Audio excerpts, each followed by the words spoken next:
Príjemný dobrý deň. Vítajte v SOS. Dnes takto symbolicky z miesta, kde som sa narodil. Áno, ja som sa narodil medzi krávami. Bol tam aj pár svíň, ale hlavne medzi krávami. Ja som bol na jednom hoteli a na recepcii bola recepčná a to vám bola strašná krava. Ale ja som chcel o niečom inom. Takže prosím pekne, kde sú tie peniaze, hej? Kto tu zarába tie veľké peniaze? Pýtam sa, ja som to, prosím pekne, není. Napríklad taká Ďurianová, áno? Tá vám hlási aj spravodajstvo a si ešte odskočí aj do seriálu a nikomu to neprekáža, hej? Alebo taký Bíčan. Tak ten je aj v slovenskej televízii, aj v tej inej televízii, ešte neviem, akej prdeli bude zarezaný, samozrejme všade, hej? Alebo tá Banášová. Rádio, reklamy, všetko. To je, prosím vás pekne, ja sa pýtam, ja chcem poznať pravdu. Slovenský národ sa musí dozvedieť pravdu.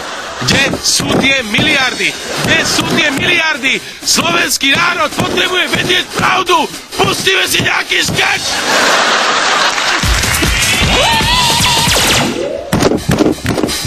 Pravda!